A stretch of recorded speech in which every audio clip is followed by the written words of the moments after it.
ತುಂಬ ಜನ ಬಳಲ್ತಾ ಇರೋದು ಬ್ಲಡ್ ಪ್ರೆಷರ್ ಅಂದರೆ BP ಅಂತ ಕಾಯಿಲೆಯಿಂದ. ಒಂದು ಸಲ BP ಶುಗರ್ ಏನಾದರೂ ಬಂತು ಅಂತಂದರೆ ಲೈಫ್ ಥ್ರೆಟ್ನಿಂಗ್ ಅಂತ ಹೇಳ್ತಾರೆ. ಯಾಕಂದರೆ ಬೇರೆ ಬೇರೆ ಆರ್ಗನ್ಸ್ಗಳನ್ನು ವೀಕ್ ಮಾಡೋದ್ರಲ್ಲಿ, ಅದನ್ನು ಫೇಲ್ ಮಾಡೋದ್ರಲ್ಲಿ ಅದು ತುಂಬಾ ಪ್ರಮುಖ ಪಾತ್ರ ವಹಿಸುತ್ತೆ.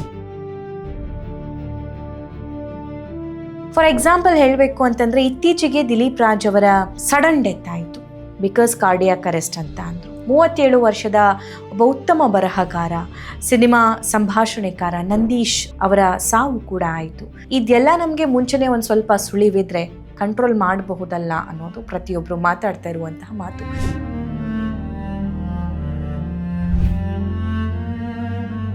ನಾನು ಡೆವಲಪ್ ಮಾಡಿರೋ ಹರ್ಬಲ್ ಫಾರ್ಮುಲೇಷನ್ ಜೊತೆ ತಗೊಂತಂದ್ರೆ 1 ವಾರ 15 ದಿನ ಮ್ಯಾಕ್ಸಿಮಮ್ ನಾರ್ಮಲೈಸ್ ಆಗೋದು.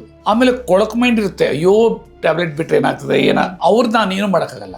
ಮಿಸ್ಟರ್ ಪಿಂಟು ಅಂತ, ಅಯ್ಯೋ 16 ವರ್ಷದ BP ಪ್ಲಸ್ 2 years ಇಂದ ಅಲರ್ಜಿ. ಹೇಳಿದ್ರು ಸರ್ 1 ವೀಕಲ್ಲೇ ನಾನು ಮಾತ್ರೆ ಬಿಟ್ಬಿಟ್ಟೆ. ರನ್ನಿಂಗ್ ನೋಸ್ ಇತ್ತು, ಕಣ್ಣಲ್ಲಿ ನೀರು ಬರ್ತಾ ಇತ್ತು 2 ವರ್ಷದಿಂದ. ಫಸ್ಟ್ ಡೇನೇ ಅದ್ರ ಮಾತ್ರೆ ಬಿಟ್ಟೆ ಅಂತ. First day.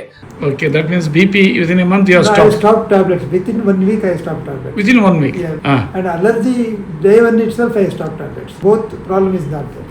ಸೊ ನನ್ನಲ್ಲಿ ಏನಂದ್ರೆ ಒಂದು ಟ್ರೀಟ್ಮೆಂಟ್ ಅಲ್ಲಿ ಹೀಲ್ ಮಾಡುವಂತ ಶಕ್ತಿ ಇದೆ. ಅದನ್ನು ನಾನು ವಿತ್ ಎವಿಡೆನ್ಸ್ ಬೇಸ್ ತೋರಿಸ್ತಾ ಇದ್ದೀನಿ ನಾನು.